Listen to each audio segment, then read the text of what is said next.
Peer Painti will be taken up at a cost of 21,400 crore rupees. New airports, medical colleges, and sports infrastructure in Bihar will be constructed. An additional allocation to support capital investments will be provided. The requests of Bihar government for external assistance from multilateral development banks will be expedited.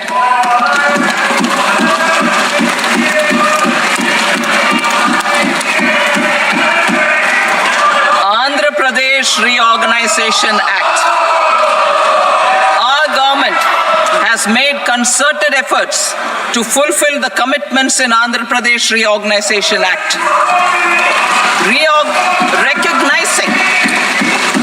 Recognizing the state's need for the capital, recognizing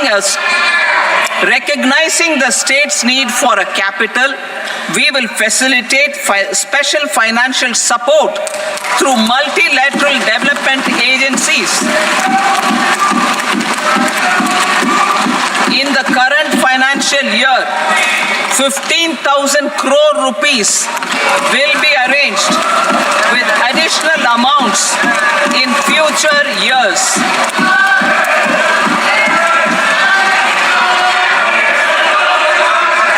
Our government is fully committed to financing and early completion of the Polavaram irrigation project, which is the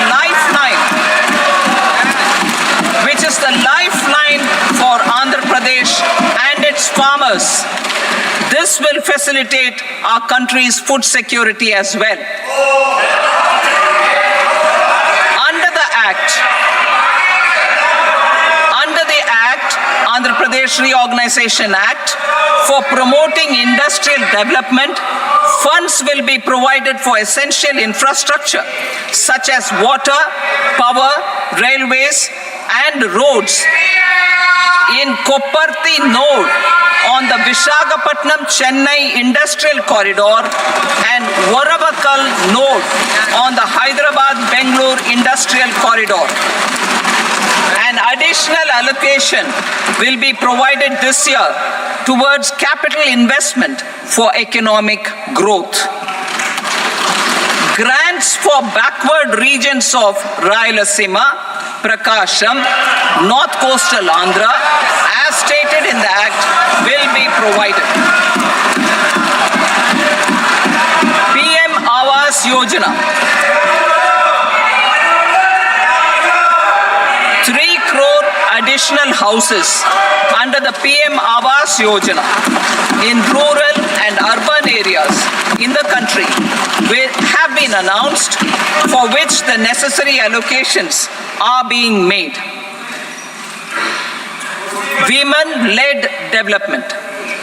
For promoting women-led development, the budget carries an allocation of more than 3 lakh crore for schemes benefiting women and girls. This signals our government's commitment for enhancing women's role in economic development. Pradhan Mantri Janjatiya Unnat Gram Abhiyan. For improving the socio-economic condition of tribal communities, we will launch the Pradhan Mantri Janjatiya Unnat Gram Abhiyan by adopting saturation coverage for tribal families in tribal majority villages and aspirational districts.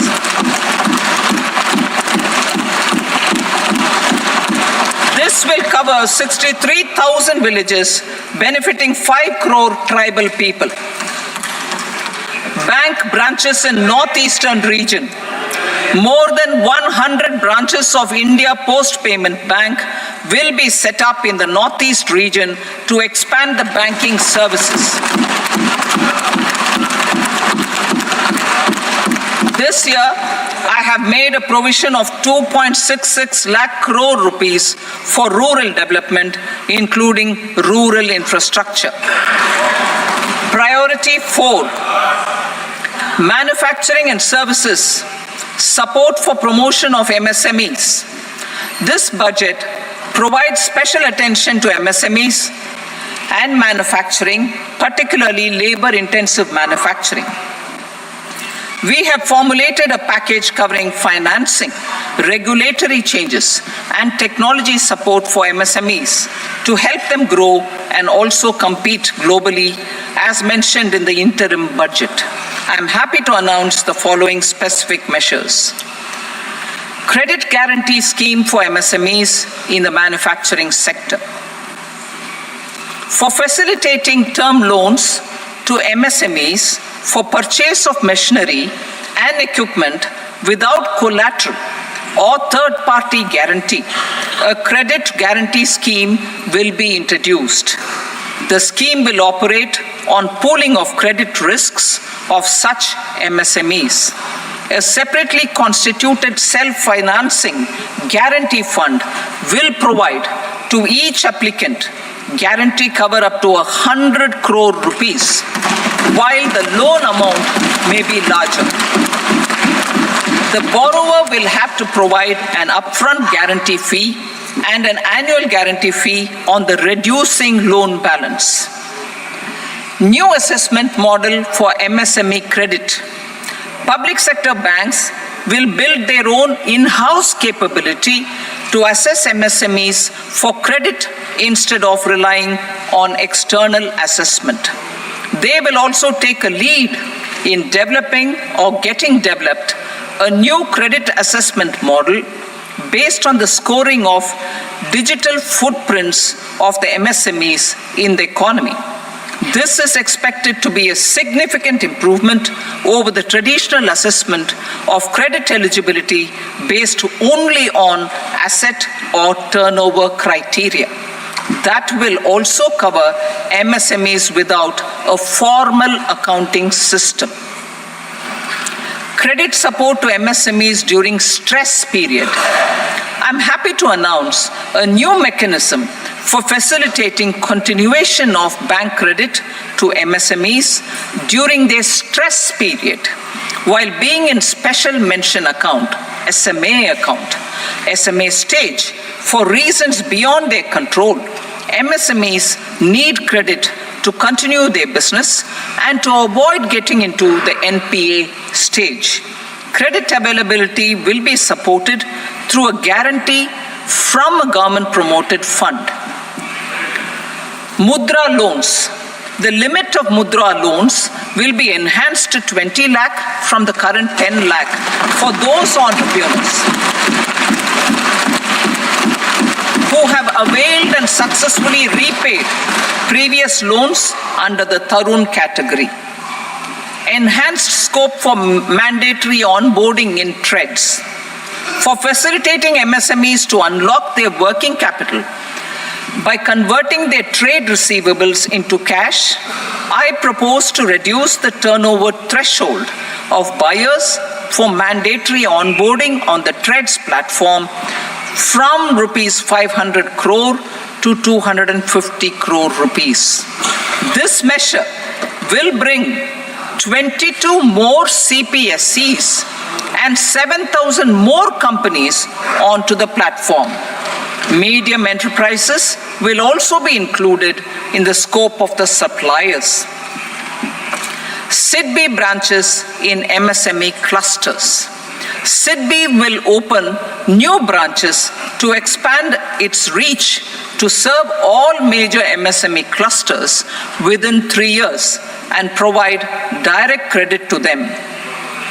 With the opening of 24 such branches this year, the service coverage will expand to 168 out of 242 major clusters. MSME units for food irradiation, quality and safety testing. Financial support for setting up of 50 multi-product food irradiation units in the MSME sector will be provided. Setting up of 100 food quality and safety testing labs with NABL accreditation will be facilitated. e-commerce export hubs to enable MSMEs and traditional artisans to sell their products in international markets. E-commerce export hubs will be set up in public-private partnership mode. These hubs, under a seamless regulatory and logistic framework, will facilitate trade and export-related services under one roof. Measures for promotion of manufacturing and services. Internship in top companies. As the fifth scheme under Prime Minister's package, our government will launch a comprehensive scheme for providing internship opportunities in 500 top companies to 1 crore youth in 5 years. They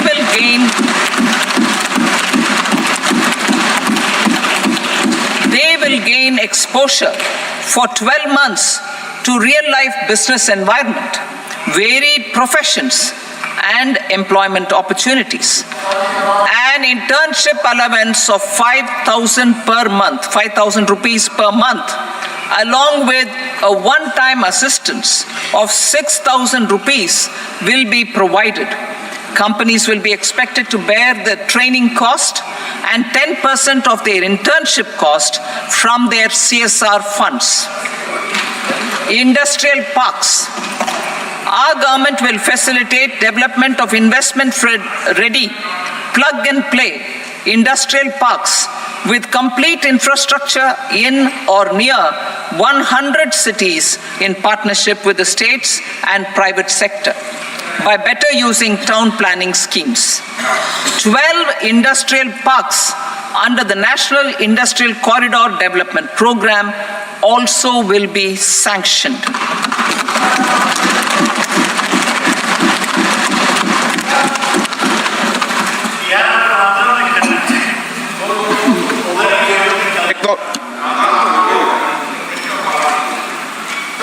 Veggie member, no, please, Petty.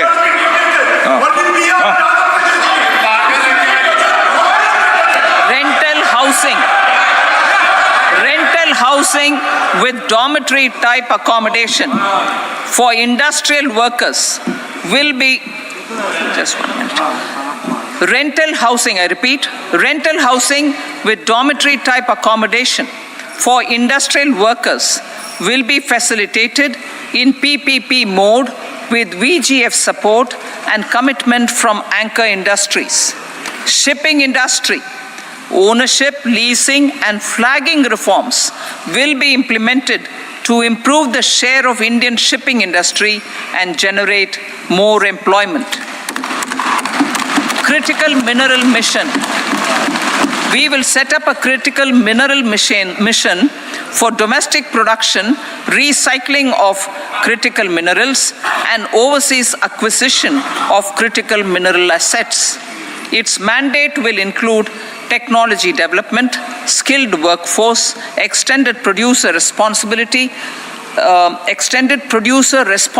framework, and a suitable financing mechanism. Offshore mining of minerals. Our government will launch the auction of the first tranche of offshore blocks for mining, building on the exploration already carried out. Digital public infrastructure applications. Turning to the services sector, I propose development of DPI applications at population scale for productivity gains, business opportunities, and innovation by the private sector. These are planned in the areas of credit, e-commerce, education, health, law and justice, logistics, MSME service delivery, and urban governance. Integrated technology platform for IBC ecosystem. An integrated technology platform will be set up for improving the outcomes under the Insolvency Bankruptcy Code for achieving consistency, transparency, timely processing, and better oversight for all stakeholders. Voluntary closure of LLPs. The services of the Center for Processing Accelerated Corporate Exit, CPACE, will be extended for voluntary closure of LLPs to reduce the closure times. National Company Law Tribunals. The IBC has resolved more than 1,000 companies, resulting in direct recovery of 3.3 lakh crore to creditors. 3.3 lakh crore rupees to creditors. In addition, 28,000 cases involving over 10 lakh crore rupees have been disposed of even prior to admission. Appropriate changes to the IBC, reforms and strengthening of the tribunal and appellate tribunals will be initiated to speed up insolvency resolution. Additional tribunals will be established. Out of those, some will be notified to decide cases exclusively under the Companies Act. Debt recovery. Steps for reforming and strengthening debt recovery tribunals will be taken. Additional tribunals will be established to speed up recovery. Priority 5, urban development. Cities as growth hubs. Working with states, our government will facilitate development of cities as growth hubs. This will be achieved through economic and transit planning and orderly development of peri-urban areas utilizing town planning schemes. Creative redevelopment of cities. For creative brownfield redevelopment of existing cities with a transformative impact, our government will formulate a framework for enabling policies, market-based mechanisms, and regulation. Transit-oriented development. Transit-oriented development plans for 14 large cities with a population above 30 lakh will be formulated, along with an implementation and financing strategy. Urban housing. Under the PM Awas Yojana, Urban 2.0, housing needs of 1 crore urban poor and middle-class families will be addressed with an investment of 10 lakh crore rupees. This will include the central assistance of 2.2 lakh crore rupees in the next 5 years. A provision of interest subsidy to facilitate loans at affordable rates is also envisaged. In addition, enabling policies and regulations for efficient and transparent rental housing markets with enhanced availability will also be put in place. Water supply and sanitation. In partnership with state governments and multilateral development banks, we will promote water supply, sewage treatments, and solid waste management projects and services for 100 large cities through bankable projects. These projects will also envisage use of treated water for irrigation and filling up of tanks in nearby areas. Street markets.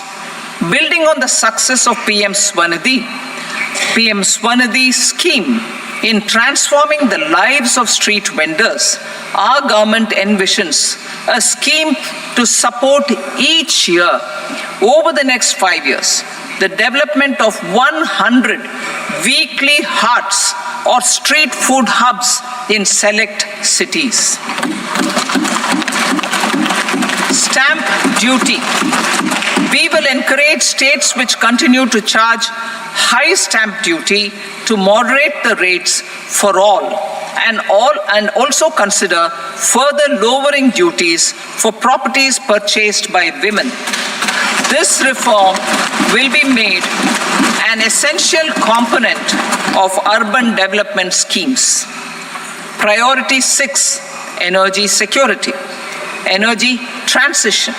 In the interim budget, I had announced our strategy to sustain high and more resource-efficient economic growth, along with the energy security in terms of availability, accessibility, and affordability. We will bring out a policy document on appropriate energy transition pathways that balances the imperatives of employment, growth, and environmental sustainability. PM Surya Ghar Muft Bijli Yojana. PM Surya Ghar Muft Bijli Yojana. In line with the announcement in the interim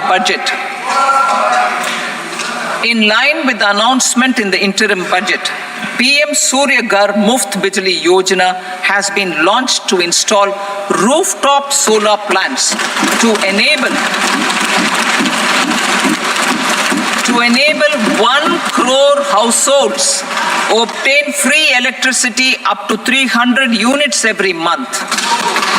The scheme has generated remarkable response with more than 1.28 crore registrations and 14 lakh applications, and we will further encourage it. Pumped storage policy. A policy for promoting pumped storage projects will be brought out for electricity storage and facilitating smooth integration of the growing share of renewable energy with its variable and intermittent nature in the overall energy mix. Research and development of small and modular nuclear reactors. Nuclear energy is expected to form a very significant part of the energy mix for Vikasit Bharat. Towards that pursuit, our government will partner with the private sector for 1. Setting up Bharat Small Reactors. 2. Research and development of Bharat Small Modular Reactor. And 3. Research and development of newer technologies for nuclear energy. The R&D funding announced in the interim budget will be made available for this sector also. Advanced ultra supercritical thermal power plants. The development of indigenous technology for advanced ultra supercritical thermal power plants with much higher efficiency has been completed. A joint venture between NTPC and BHEL will set up a full-scale 800 megawatt commercial plant using AUSC technology.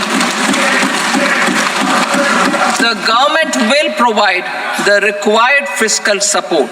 Moving forward, development of indigenous capacity for the production of high-grade steel and other advanced metallurgy materials for these plants will result in strong spin-off benefits for the economy. Roadmap for hard-to-abate industries.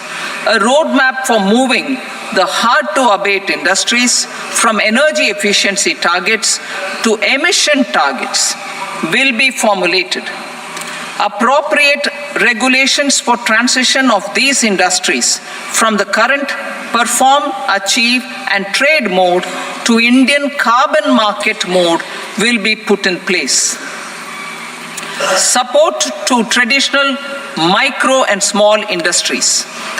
An investment-grade energy audit of traditional micro and small industries in 60 clusters, including brass and ceramic, will be facilitated. Financial support will be provided for shifting them to cleaner forms of energy and implementation of energy efficiency measures. The scheme will be replicated in another 100 clusters in the next phase.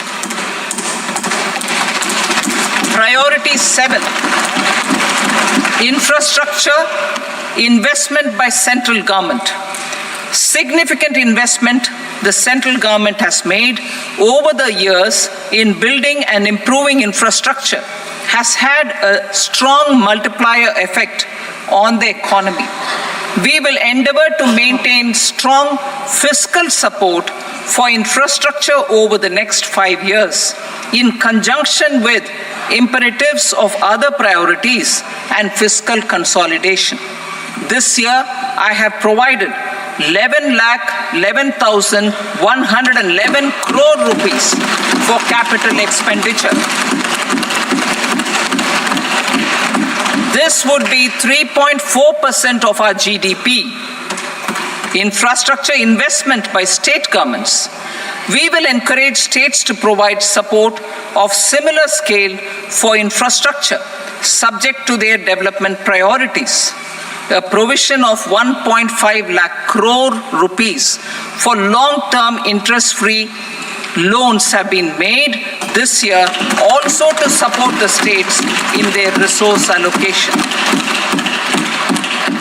Private investment in infrastructure. Investment in infrastructure by private sector will be promoted through viability gap funding and enabling policies and regulations. A market-based financing framework will be brought out. Pradhan Mantri Gram Sadak Yojana, Phase 4 of the PMGSY will be launched to provide all-weather connectivity to 25,000 rural habitations, which have become eligible in view of their population increase. Irrigation and flood mitigation. Bihar has frequently suffered from floods, many of them originating outside the country. Plans to build flood control structures in Nepal are yet to progress.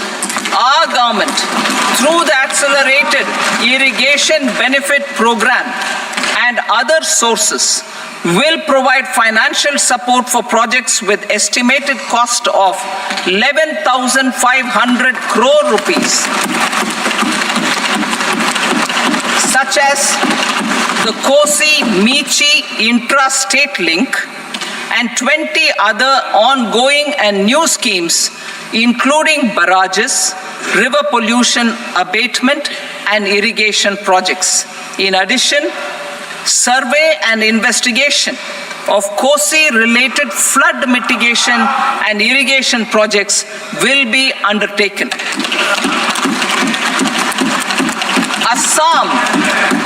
Assam grapples with floods every year by the Brahmaputra River and its tributaries originating outside India. We will provide assistance to Assam for flood management and related projects.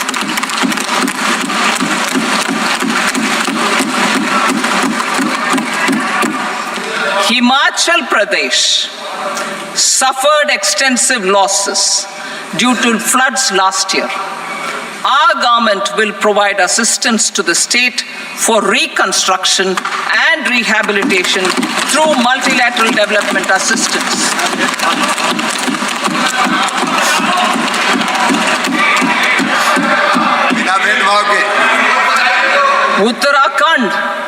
Uttarakhand too suffered losses due to cloudbursts and massive landslides. We will provide assistance to the state. Recently, Sikkim witnessed devastating flash floods and landslides that wreaked havoc across the state. Our government will provide assistance to the state. Tourism. Tourism has always been a part of our civilization. Our efforts in positioning India as a global tourist destination will also create jobs, stimulate investments, and unlock economic opportunities for other sectors. In addition to the measures outlined in the interim budget, I propose the following measures. Vishnupad Temple at Gaya and Mahabodhi Temple at Bodh Gaya in Bihar are of immense spiritual significance. Comprehensive development of Vishnupad Temple Corridor and Mahabodhi Temple Corridor will be supported, modeled on the successful Kashi Vishwanath Temple Corridor to transform them into world-class pilgrim and tourist tourist destinations. Rajgir holds immense religious significance for Hindus, Buddhists and Jains. The 20th Tirthankara Muniswarata temple in the Jain temple complex is ancient. The Saptarishi or the 7 hot springs form a warm water Brahmkund that is sacred. A comprehensive development initiative for Rajgir will be undertaken. Our government will support the development of Nalanda as a tourist center, besides reviving Nalanda University to its glorious stature. Odisha's scenic beauty, temples, monuments, craftsmanship, wildlife sanctuaries, natural landscapes, and pristine beaches make it an ultimate tourism destination. Our government will provide assistance for their development to Odisha as well. Priority 8, innovation, research and development. We will operationalize the Anusandhan National Research Fund for basic research and prototype development.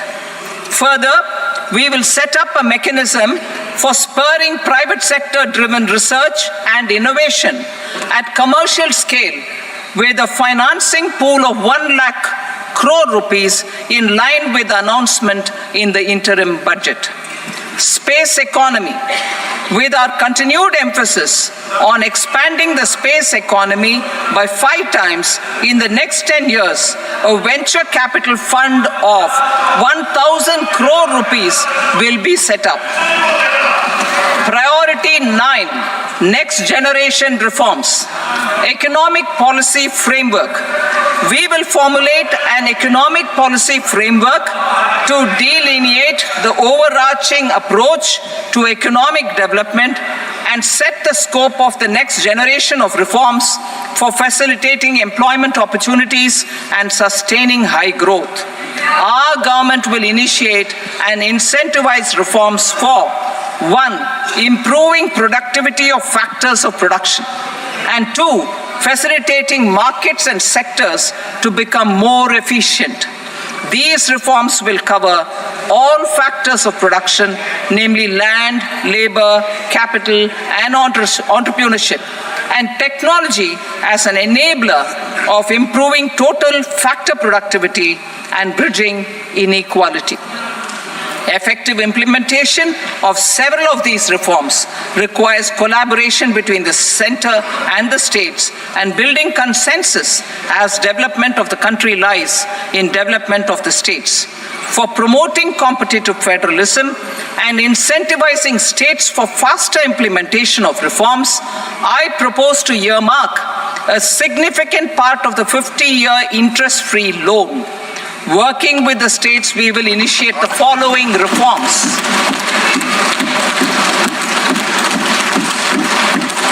Land-related reforms and actions, both in the rural and urban areas, will cover land administration, will cover 1, land administration, planning and management, and 2, urban planning usage and building bylaws. These will be incentivized for completion within the next 3 years through appropriate fiscal support. Rural land-related actions. Rural land-related actions will include 1, assignment of unique land parcel identification number, UL PIN, or Bhu Aadhaar for all lands. 2, digitization of cadastral maps. 3, survey of subdivisions, survey of map subdivisions as per current ownership. 4, establishment of land registry. And 5, linking to the farmers registry. These actions will also facilitate credit flow and other agricultural services.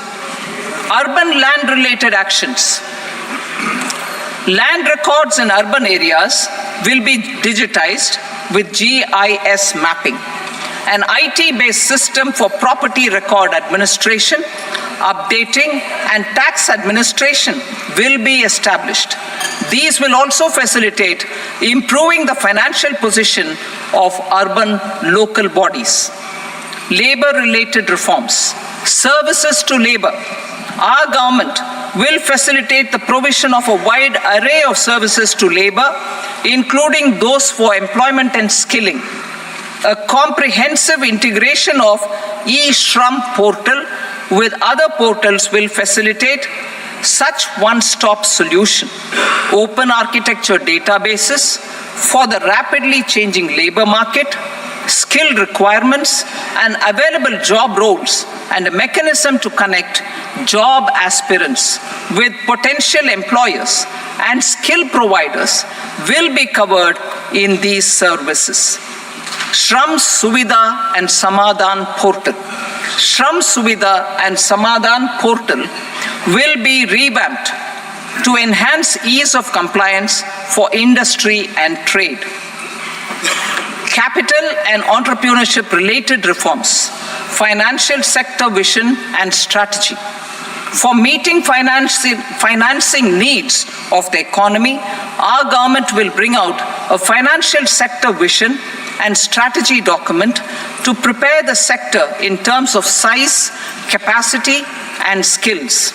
This will set the agenda for the next 5 years and guide the work of the government, regulators, financial institutions, and market participants.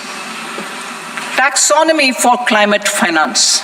We will develop taxonomy for climate finance for enhancing the availability of capital for climate adaptation and mitigation.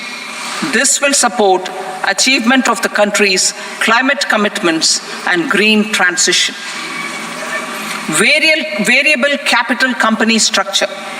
We will seek the required legislative approval for providing an efficient and flexible mode for financing leasing of aircrafts and ships and pooled funds of private equity through a variable company structure. Foreign direct investments and overseas investment. The rules and regulations for foreign direct investment and overseas investments will be simplified to 1. Facilitate foreign direct investments, 2. Nudge prioritization, and 3. Promote opportunities for using Indian rupee as a currency for overseas investment. NPS Vatsalya. NPS Vatsalya, a plan for contribution by parents and guardians for minors, will be started. On attaining the age of majority, the plan can be converted seamlessly into a normal NPS account. Use of technology. We have successfully used technology for improving productivity and bridging inequality in our economy during the past 10 years. Public investment in digital infrastructure and innovations by the private sector have helped in improving access of all citizens, particularly the common people, to market resources, education, health and services. We will step up adoption of technology towards digitalization of the economy. Ease of doing business. For enhancing ease of doing business, we are already working on the Jan Vishwas Bill 2.0. Further, states will be incentivized for implementation of the business reforms, action plans, and digitalization. Data and statistics. For improving data governance, collection, processing and management of data and statistics, different sectoral databases, including those established under the Digital India Mission, will be utilized with active use of technology tools. New pension scheme. The committee to review the NPS has made considerable progress in its work. I'm happy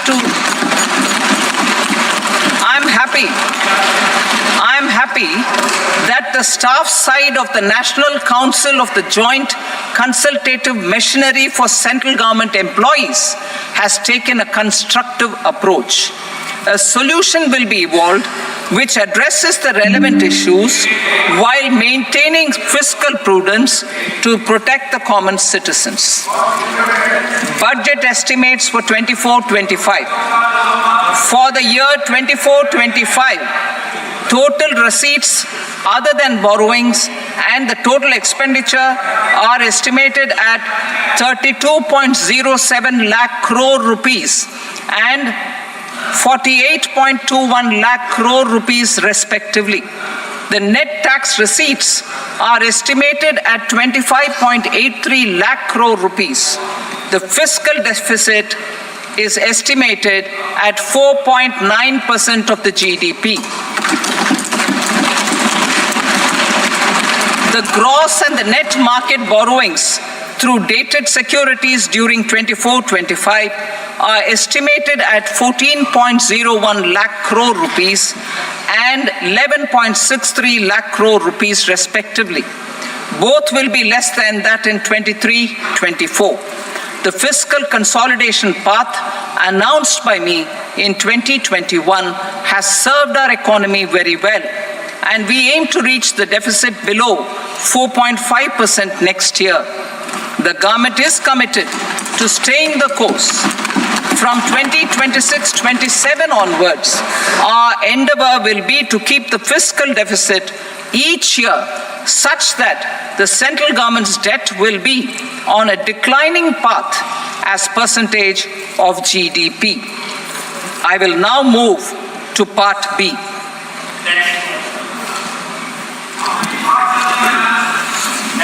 Indirect taxes.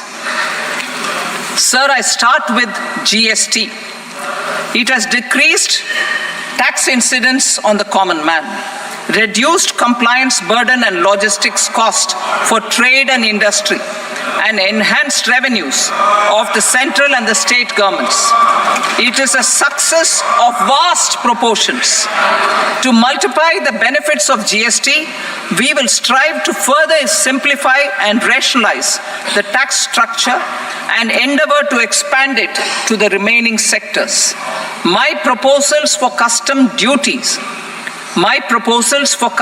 duties intend to support domestic manufacturing, deepen local value addition, promote export competitiveness, and simplify taxation while keeping the interest of the general public and consumers paramount. In Budget 22-23, we reduced the number of customs duty rates. I propose to undertake a comprehensive review of the rate structure over the next 6 months to rationalize and simplify it for ease of trade, removal of duty inversion, and reduction of disputes. I shall now take up sector-specific customs duty proposals. Medicine and medical equipments. To provide relief to cancer patients, I propose to fully exempt 3 more medicines from customs duties.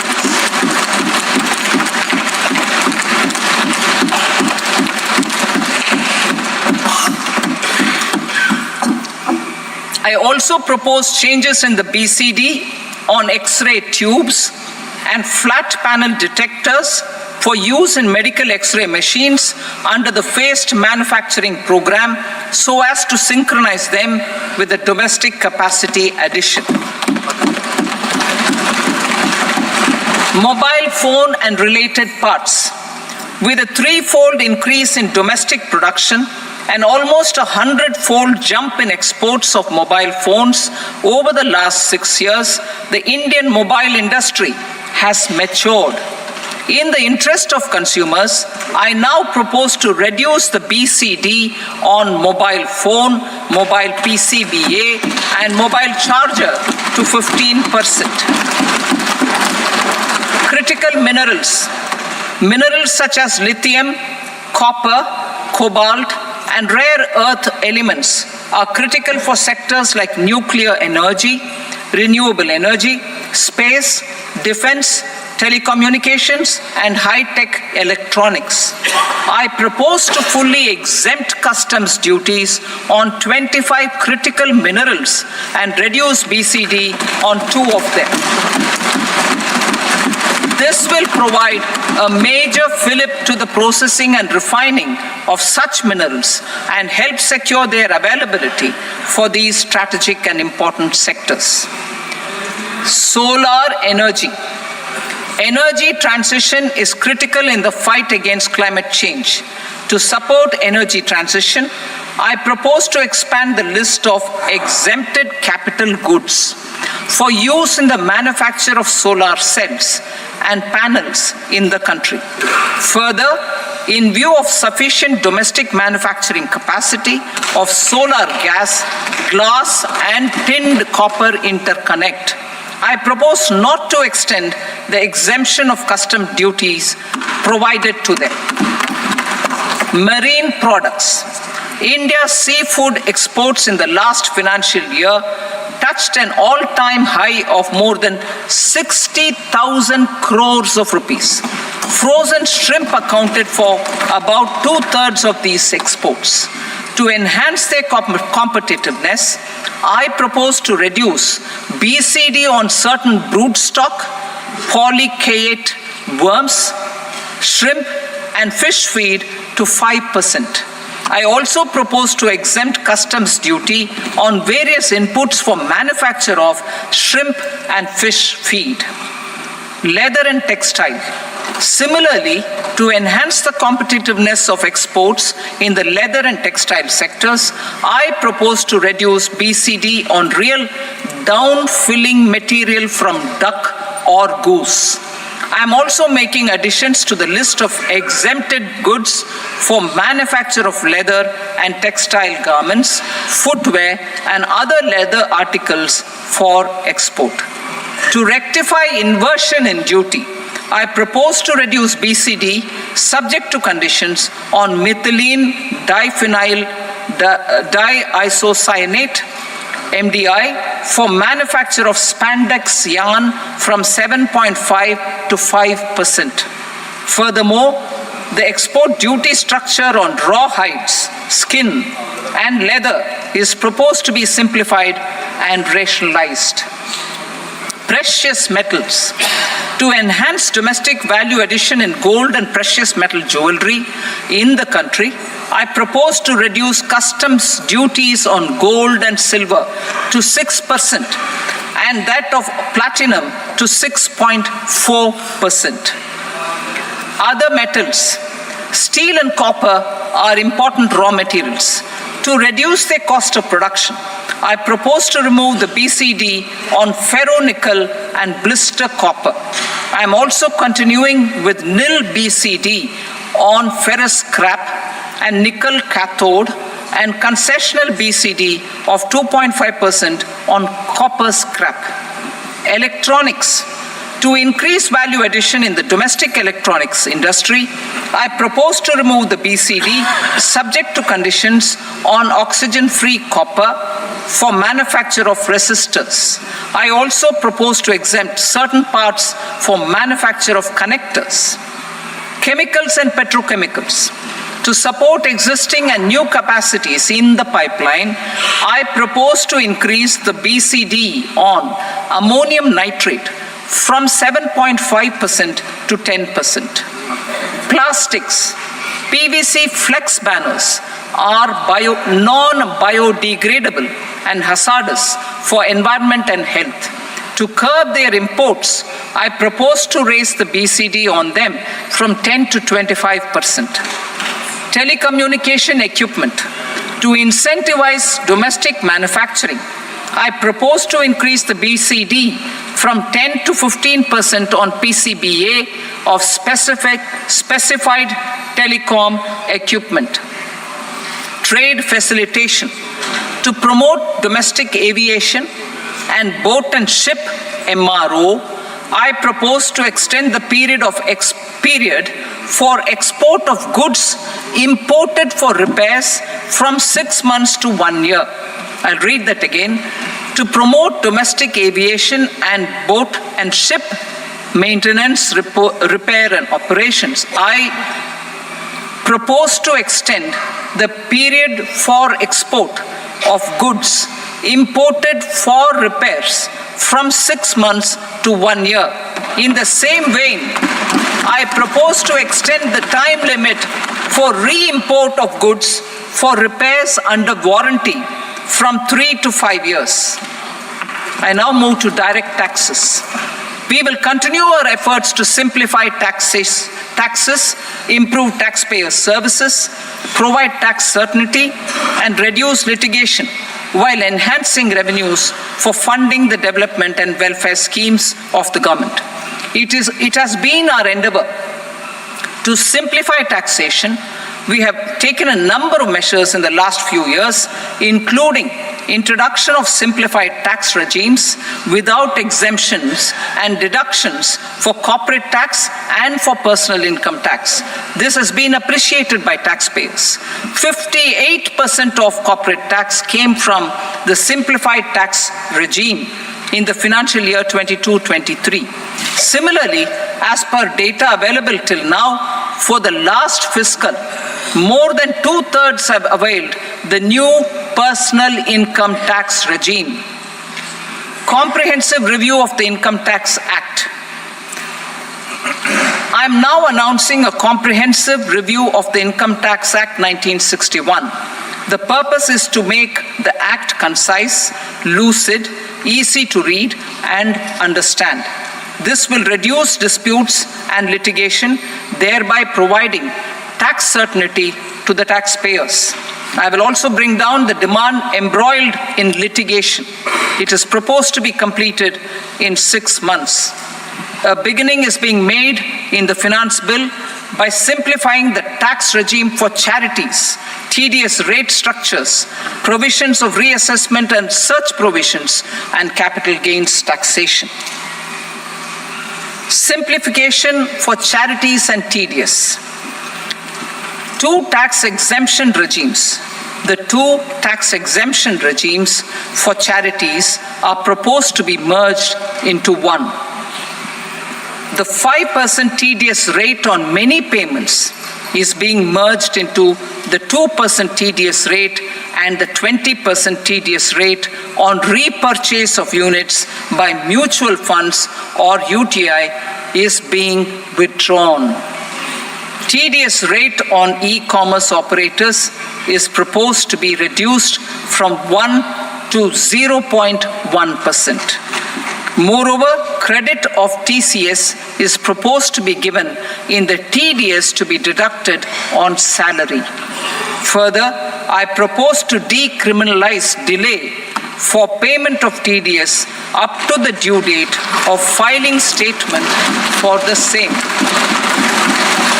I also plan to provide a standard operating procedure for TDS defaults and simplify and rationalize the compounding guidelines for such defaults. Simplification of reassessment. I propose to thoroughly simplify the provisions for reopening and reassessment. An assessment hereinafter can be reopened beyond 3 years from the end of the assessment year only if the escaped income is 50 lakh rupees or more, up to a maximum period of 5 years from the end of the assessment year.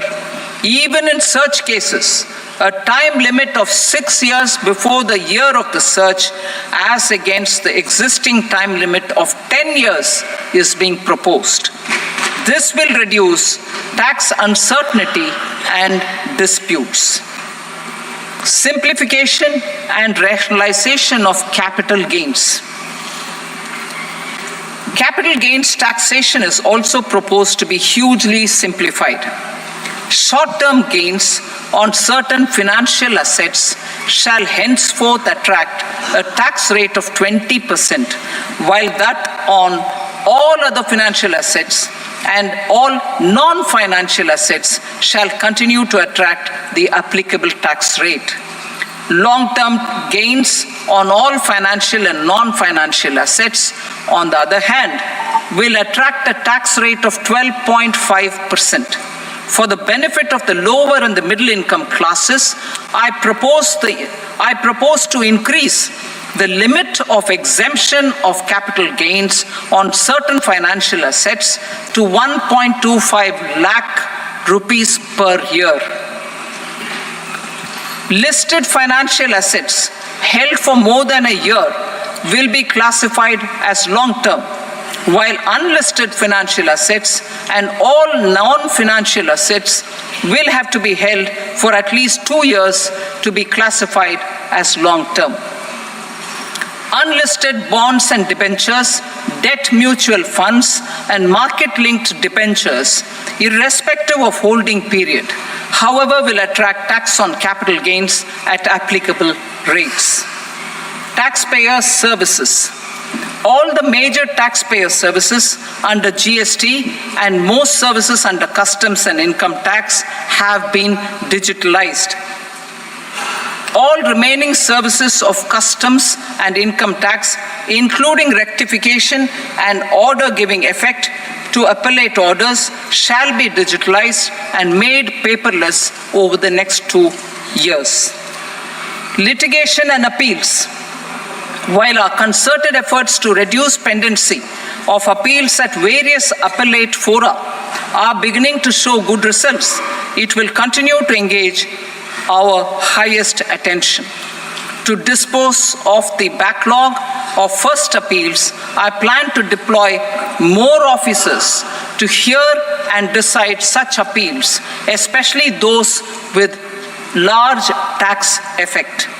For resolution of certain income tax disputes pending in appeal, I am also proposing Vivad Se Vishwas Scheme 2024. Further, I propose to increase monetary limits for filing appeals related to direct taxes, excise, and service tax in the tax tribunals, high courts, and Supreme Court to 60 lakh rupees, 2 crore rupees, and 5 crore respectively, with a view to reduce litigation and provide certainty in international taxation. We will expand the scope of safe harbor rules and make them more attractive. We will also streamline the transfer pricing assessment procedure. Employment and investment. I have a few proposals to promote investment and foster employment. First of all, to bolster the Indian startup ecosystem, boost the entrepreneurial spirit, and to support innovation, I propose to abolish the so-called angel tax for all classes of investors. Second, there is tremendous potential for cruise tourism in India. To give a fillip to this employment-generating industry, I am proposing a simpler tax regime for foreign shipping companies operating domestic cruises in the country. Third, India is a world leader in the diamond cutting and polishing industry, which employs a large number of skilled workers. To further promote the development of this sector, we would provide for safe harbor rates for foreign mining companies selling raw diamonds in the country. Fourth, to attract foreign capital for our development needs, I propose to reduce the corporate tax rate on foreign companies from 40 to 35%. Deepening the tax base. I have a couple of proposals for deepening the tax base. First, security transaction tax on futures and options of securities is proposed to be increased to 0.02% and 0.1% respectively. Second, for reasons of equity, I propose to tax income received on buyback of shares in the hands of recipients. Other proposals. To improve social security benefits, deduction of expenditure by employers towards NPS is proposed to be increased from 10 to 14% of the employee's salary. Similarly, deduction of this expenditure up to 14% of salary from the income of employees in private sector, public sector banks and undertakings opting for the new tax regime is proposed to be provided. Indian professionals working in multinationals get ESOPs and invest in social security schemes and other movable assets abroad. Non-reporting of such small foreign assets has penal consequences under the Black Money Act. Such non-reporting of movable assets up to 20 lakh rupees is proposed to be depenalized. Other major proposals in the finance bill relate to withdrawal of equalization levy of 2%, expansion of tax benefits to certain funds and entities in IFSCs, and immunity from penalty and prosecution to Benamidar on full and true disclosure so as to improve conviction under the Benami Transaction Prohibition Act 1988. Personal income tax. Coming to personal income tax rates, I have two announcements to make for those opting for the new tax regime. First, the standard deduction for salaried employees is proposed to be increased from 50,000 to 75,000 rupees.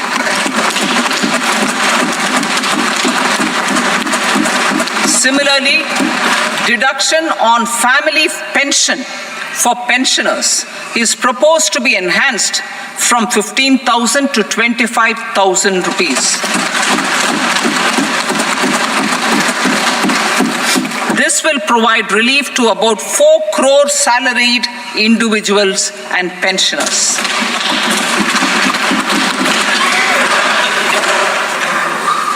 Second, in the new tax regime, the tax rate structure is proposed to be revised as follows. 0 to 3 lakh rupees, nil. 3 to 7 lakh rupees, 5%. 7 to 10 lakh rupees, 10%. 10 to 12 lakh rupees, 15%. 12 to 15 lakh rupees, 20%. And above 15 lakh rupees, 30%. As a result of these changes, a salaried employee in the new tax regime stands to save up to 17,500 rupees in income tax.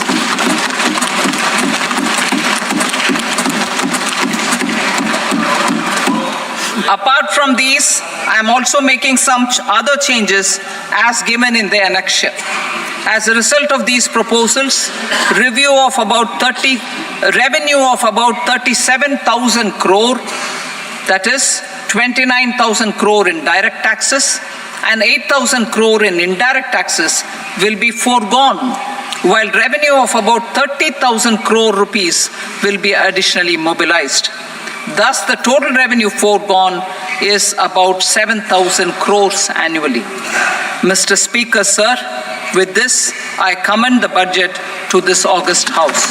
Jai Hind.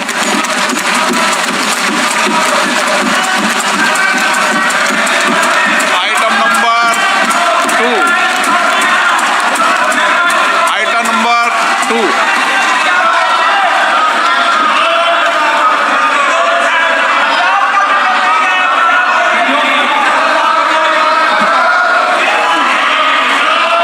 Sir, with your permission, I rise to lay on the table the following statements under Section 3 of the Fiscal Responsibility and Budget Management, FRBM Act 2003, Medium-Term Fiscal Policy cum Fiscal Policy Strategy Statement and Macroeconomic Framework Statement. Item number 3. Sir, with your permission, I rise to move for leave to introduce the Finance Number 2 Bill 2024. प्रश्न ये कि विधेयक को पूरा स्थापित करने की अनुमति प्रदान की जाए। जो सदस्य इसके पक्ष में हाँ कहें, जो सदस्य विरोध में ना कहें, मेरे विचार में निर्णय हाँ वालों के पक्ष हाँ यहाँ वालों के पक्ष व अनुमति प्रदान की जाती है। माननीय मंत्री जी अब विधेयक पूरा स्थापित करें। Sir, I introduce the bill. Item number 4, The Union Territory of Jammu and Kashmir budget. Sir, I rise to present a statement, Hindi and English versions, of the estimated receipts and expenditure of the Union Territory of Jammu Kashmir for the year 24-25. सभा की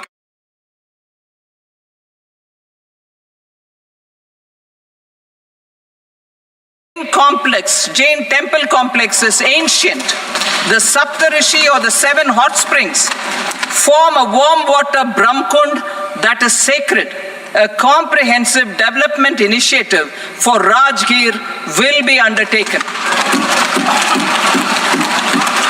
Our government will support the development of Nalanda as a tourist center, besides reviving Nalanda University to its glorious stature.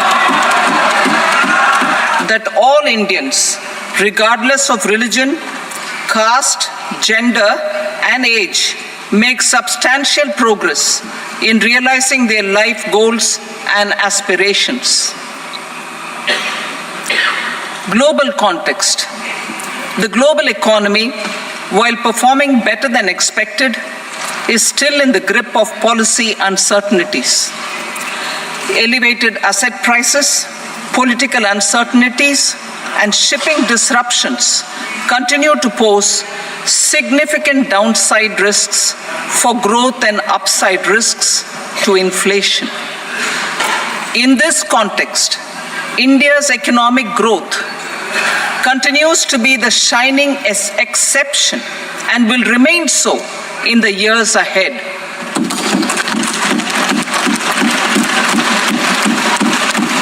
India's inflation continues to be low, stable, and moving towards the 4% target. Core inflation, that is non-food and non-fuel, currently is 3.1%. Steps are being taken to ensure supplies of perishable goods reach markets adequately. Interim budget. As mentioned in the interim budget, we need to focus on 4 major castes, namely the Garib, Mahilaye, Yuva, and Annadata, the poor, women, youth, and the farmer. For Annadata, we announced higher minimum support prices a month ago for all major crops, delivering on the promise of at least a 50% margin over costs. Pradhan Mantri Garib Kalyan Anna Yojana was extended for 5 years, benefiting more than 80 crore people. Administrative actions for approval and implementation of various schemes announced in the interim budget are well underway. The required allocations have been made. Budget theme.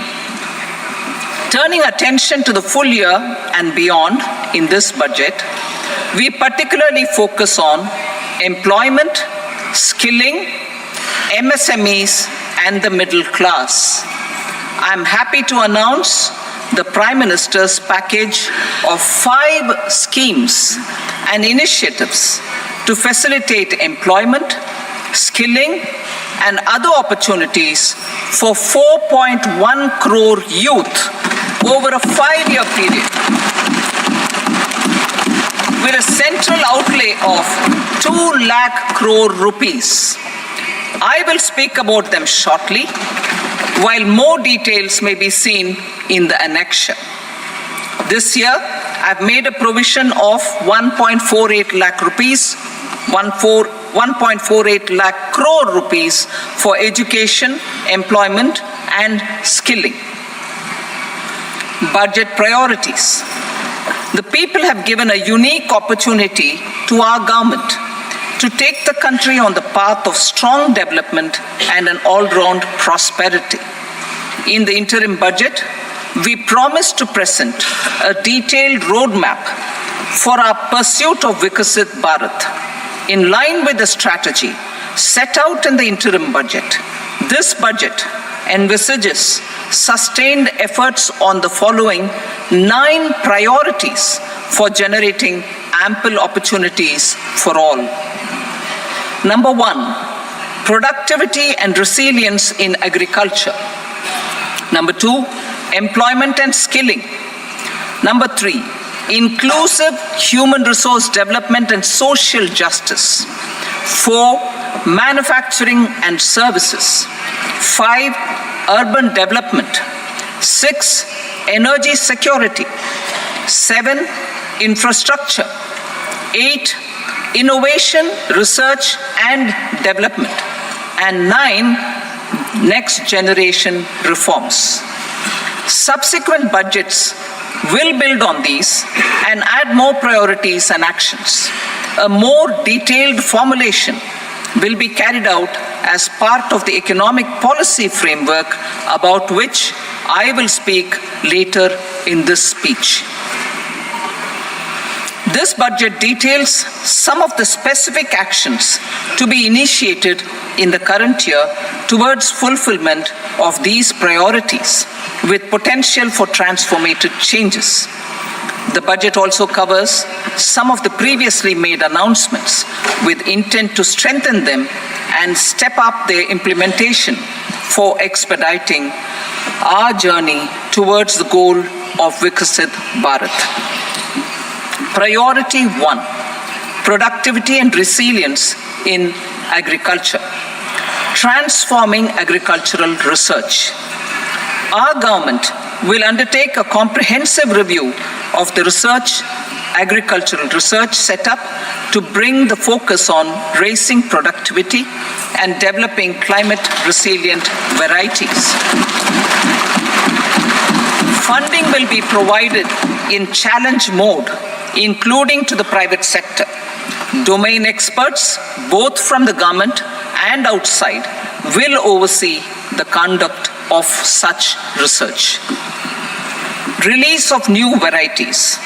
New 109 high-yielding and climate-resilient varieties of 32 field and horticultural crops will be released for cultivation by farmers.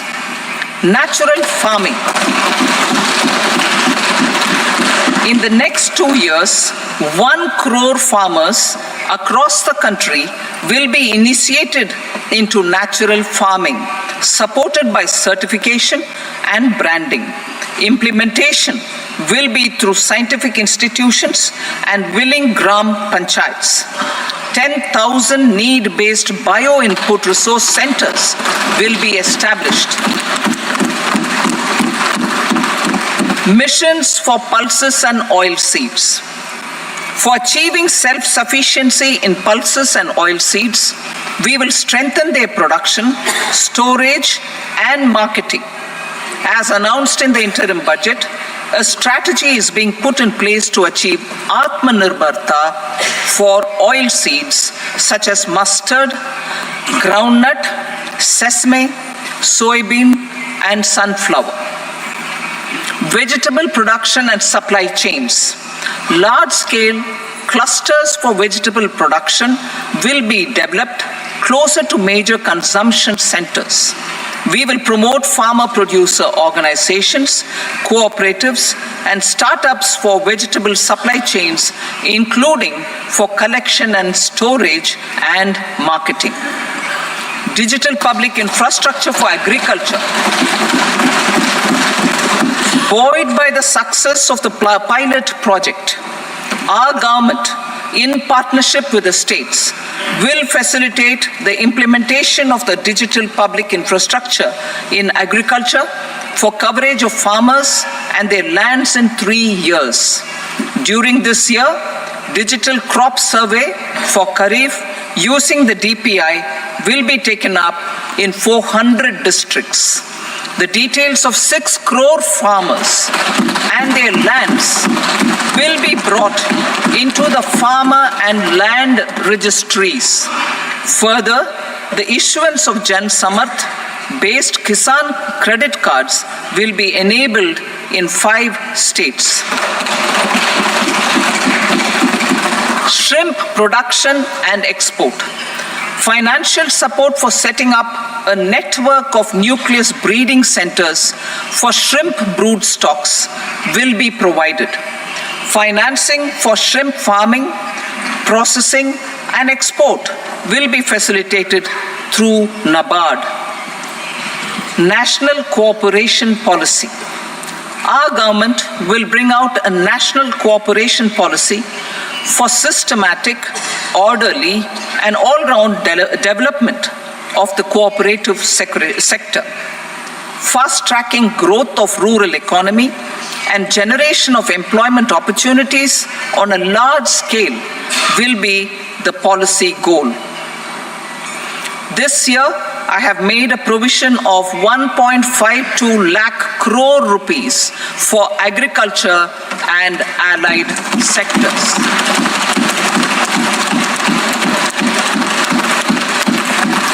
Priority 2, employment and skilling. Employment-linked incentive. Our government will implement following 3 schemes for employment-linked incentive as part of the Prime Minister's package. These will be based on enrollment in the EPFO and focus on recognition of first-time employees and support to employees and employers. Scheme A, first-timers. This scheme will provide 1 month wage to all persons newly entering the workforce in all formal sectors.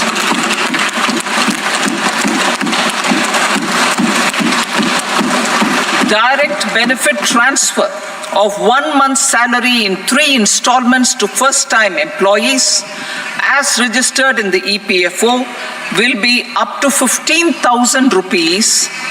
The eligibility limit will be a salary of 1 lakh per month. The scheme is expected to benefit 210 lakh youths.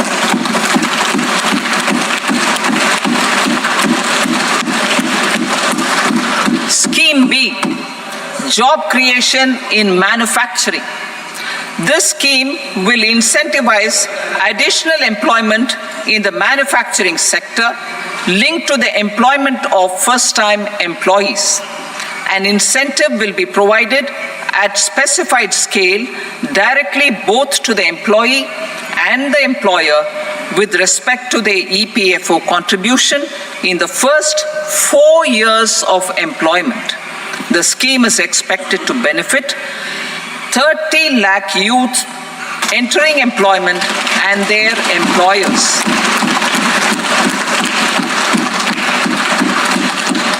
Scheme C, support to employers. This employer-focused scheme will cover additional employment in all sectors. All additional employment within a salary of 1 lakh rupee per month will be counted. The government will reimburse to employers up to 3,000 rupees per month for 2 years towards the EPFO contribution for each additional employee. The scheme is expected to incentivize additional employment of 50 lakh persons.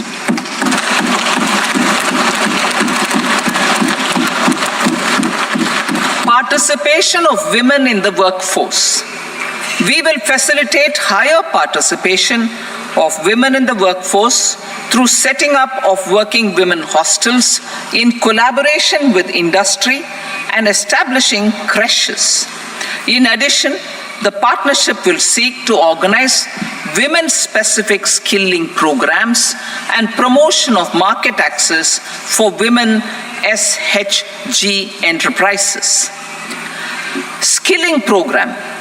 I'm happy to announce a new centrally sponsored scheme as the 4th scheme under the Prime Minister's package for skilling in collaboration with state governments and industry. 20 lakh youth will be skilled over a 5-year period.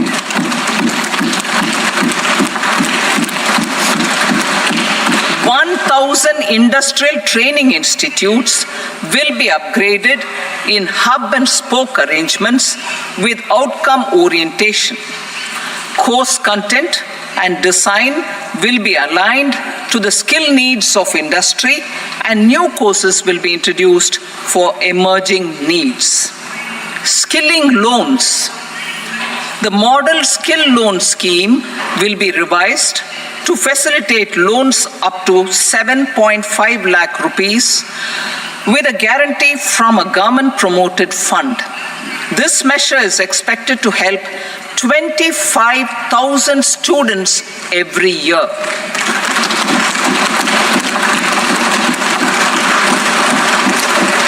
Education loans.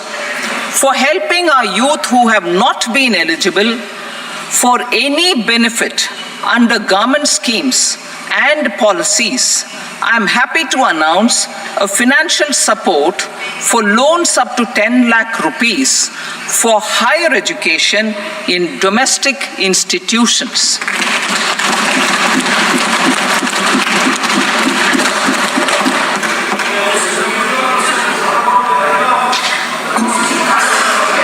E-vouchers for this purpose. E-vouchers for this purpose will be given directly to 1 lakh students every year for annual interest subvention of 3% of the loan amount. Priority 3, inclusive human resource development and social justice.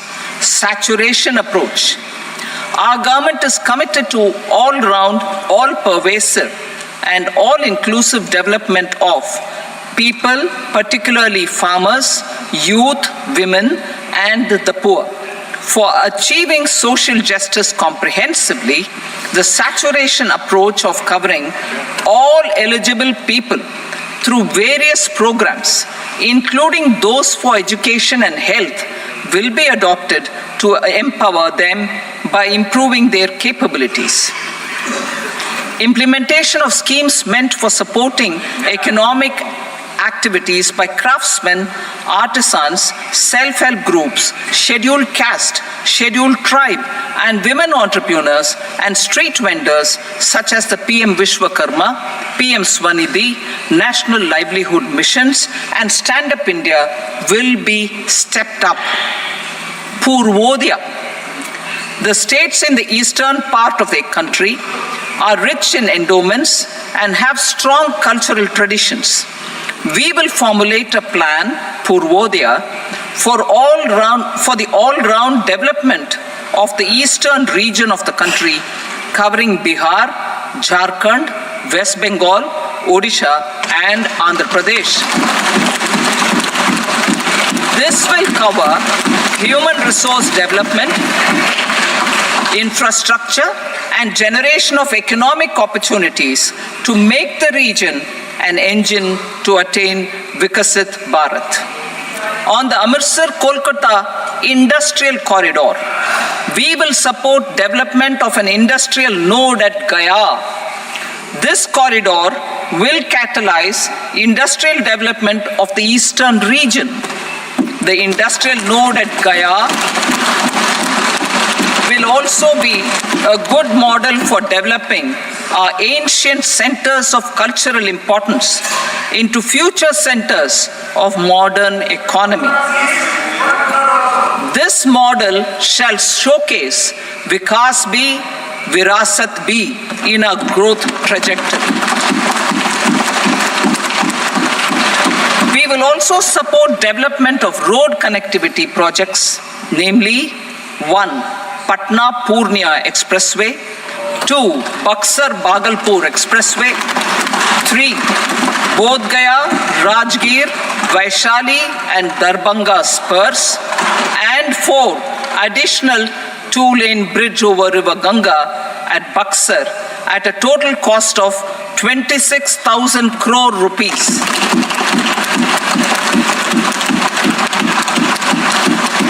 Power projects, including setting up of a new 2,400 megawatt power plant at Pir Painti will be taken up at a cost of 21,400 crore rupees.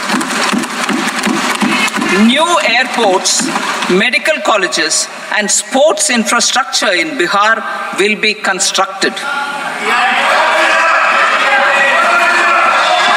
An additional allocation to support capital investments will be provided.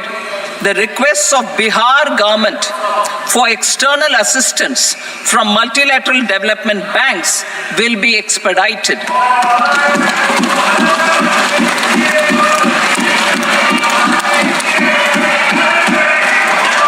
Andhra Pradesh Reorganization Act.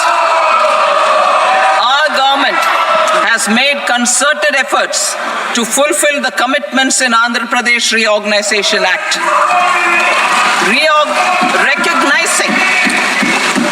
Recognizing the state's need for the capital, recognizing the state's need for a capital, we will facilitate special financial support through multilateral development agencies. In the current financial year, 15,000 crore rupees will be arranged with additional amounts in future years.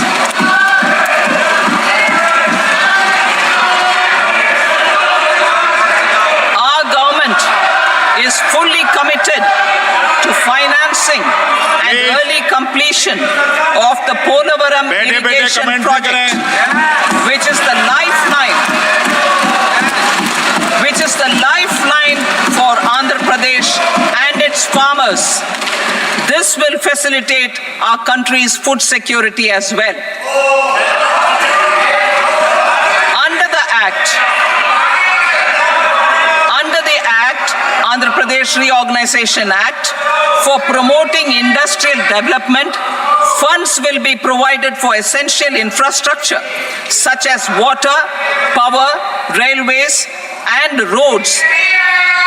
In Kopparthi node on the Visakhapatnam-Chennai Industrial Corridor and Varavakal node on the Hyderabad-Bangalore Industrial Corridor.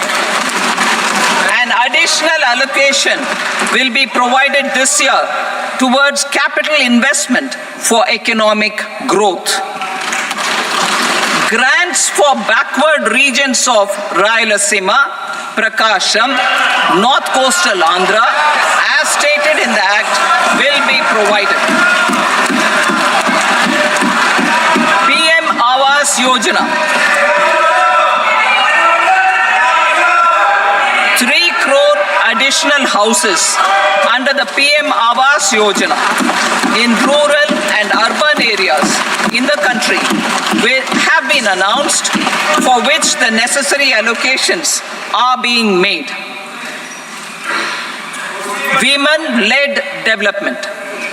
For promoting women-led development, the budget carries an allocation of more than 3 lakh crore for schemes benefiting women and girls. This signals our government's commitment for enhancing women's role in economic development. Pradhan Mantri Janjatiya Unnat Gram Abhiyan. For improving the socio-economic condition of tribal communities, we will launch the Pradhan Mantri Janjatiya Unnat Gram Abhiyan by adopting saturation coverage for tribal families in tribal majority villages and aspirational districts.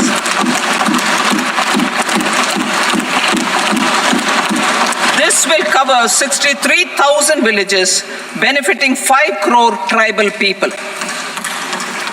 Bank branches in northeastern region.